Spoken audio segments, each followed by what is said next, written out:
Hey guys and gals, it's Walt here, and I'm here to teach you Kingdom Builder, the 2012 Spiel de Jahres winner. I'm here at ACD headquarters, and I've got all the components laid out, so let's just get right to it. As you can see here, we have 8 boards that come with the game, as well as 160 settlements. There are 40 of each color, a deck of terrain cards, 10 different victory condition cards, various chits, some scoring pogs, and a first turn marker. So to set up the game, it's really simple. All we do is we grab our 8 boards, we take 4 of them, and you put them together so that they form a bigger square. We take the other 4 boards, we put them back in the box, because you're not going to use them this game.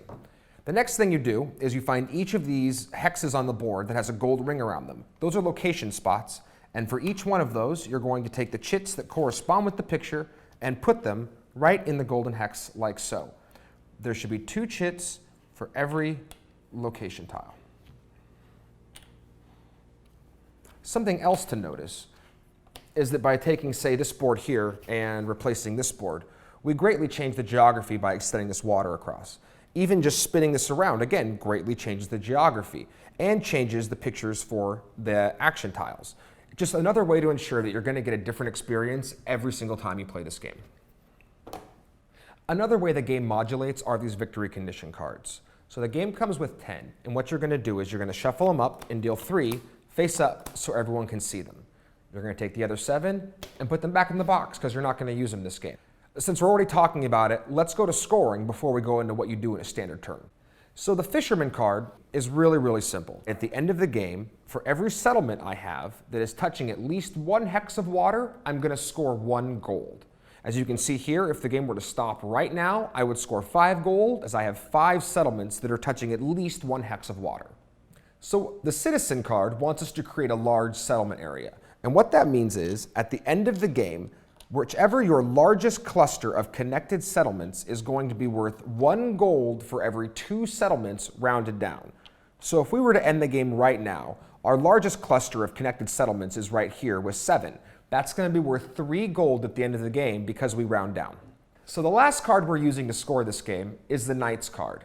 So as you can see, there are 20 horizontal lines on the board. What the Knight card wants you to do is find the horizontal line that has the most of your settlements on it. At the end of the game, each of those settlements on that line is going to be worth 2 gold to you. So if we were going to stop the game right now, you can see this horizontal line right here has 5 settlements on it, obviously more than this one or this one. That's going to be worth 10 gold for me at the end of the game. So in order to win this version of the game, we want to build near water in a big area and filling 1 horizontal line as much as possible. The only other way to score in Kingdom Builder are these castle hexes that are surrounded by a silver ring.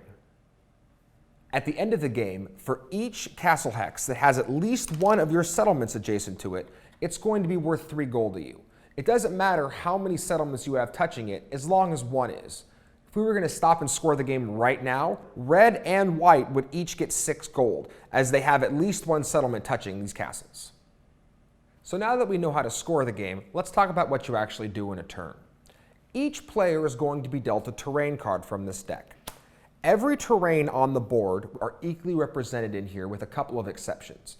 There's going to be forests, flower fields, canyons, deserts, and grass.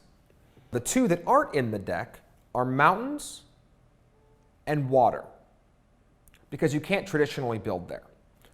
Whatever terrain card you draw is the one that you have to build 3 settlements on that turn. So let's talk about the most important rule for a second. If possible, you must build adjacent to your other settlements. Since when I start the game, I don't have any settlements on the board, I can build on any desert tile that's available to me.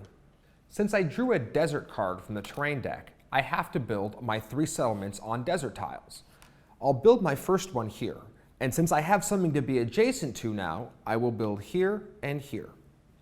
When I end my turn and have built next to one of these location hexes that still have a chit on it, I get to take it and put it down in front of me. This chit is mine for as long as I still have 1 settlement adjacent to that location hex. If you somehow move these settlements away so that they're no longer touching that location hex, you must immediately discard and remove from game the chit that you got from that pile. Now, as you can see, there are multiple copies of the same chit. If I was somehow able to build over here later on, I could get one of these chits and have two of the same, but I could never take two from the same pile. Now that my turn is over, I turn in my terrain card and draw another one so I can prepare for my next turn, and then play proceeds clockwise to the player on my left. So you can see here that for my next turn, I drew a canyon card. Now since last turn I built right here next to this canyon, per the golden rule of always building adjacent if possible, I have to take these three settlements and build here, here, and here. But what if I could move this settlement so it wasn't adjacent to the canyon anymore? That's where the chit I got last turn comes into play. Each of these chits you're going to get are going to be an extra action that you can optionally do every turn. So when you reveal your terrain card, you flip them over to show that they're active. The one that I got last turn was the paddock, which allows me to jump one of my settlements over a hex onto a legal hex, which I will do. So to retake that second turn as an example, I reveal my terrain card, which is canyon, and I flip over all my chits to show they're active. Before I play my three settlements, I will use this chit, jump this settlement here, and now, since I'm no longer adjacent to a canyon, I can build in any canyon I choose. I'm going to take my settlements and build here, here, and here, getting the oasis chit, which allows me to build from my reserves onto a desert tile, again, adjacent if possible.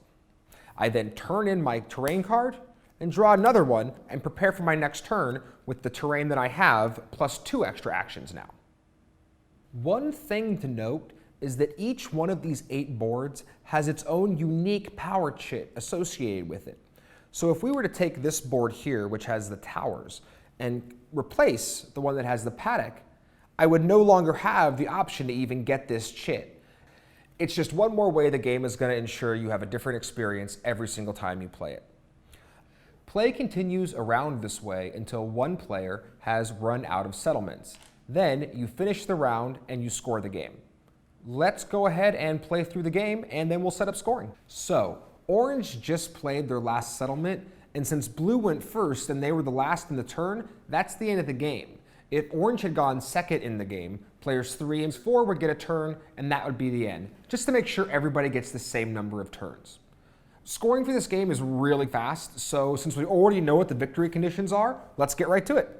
Let's start by scoring the Fisherman card, which gives you 1 gold for every single settlement you have adjacent to water.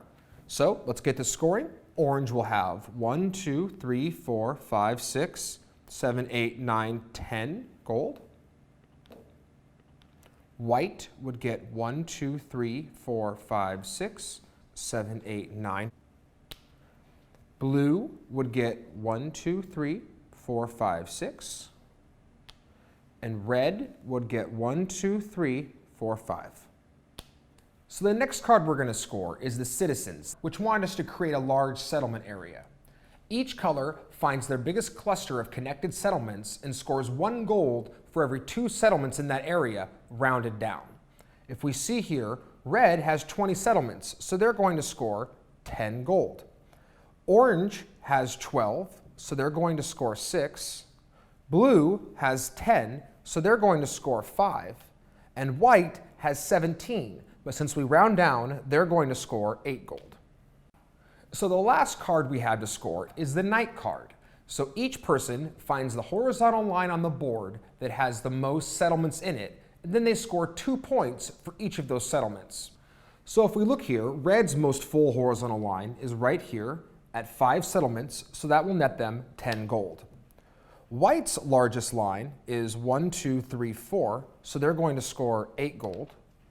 Orange has 1, 2, 3, 4, 5, 6, netting them 12 gold. And blue has 1, 2, 3, 4, 5, netting them 10 gold. The last thing we do is score for the castles. Now remember, for every castle that has at least one of your settlements next to it, you're scoring 3 gold. This castle right here has 1 orange settlement on it, so orange is going to get 3 gold. Over on this one, we see that orange gets 3 gold again, but white also gets 3 for being adjacent. On this one, both red and blue are going to get 3 gold, And with the last castle, red is going to get 3. As you can see, it was a close race, but orange just barely eked out the win on this one. If you wanted to play again, all you have to do is separate your settlements, deal up the boards, deal up the victory conditions, and you're ready to play with a whole new experience every single time. That's the demo for Kingdom Builder. I hope you guys love the game as much as I do, and I really appreciate you guys taking time out of your day to learn about it. If you want to know more about Kingdom Builder, as well as the entire Queen library, which is available exclusively from ACD Distribution, head on over to www.queen-games.de. Until next time, have a great game.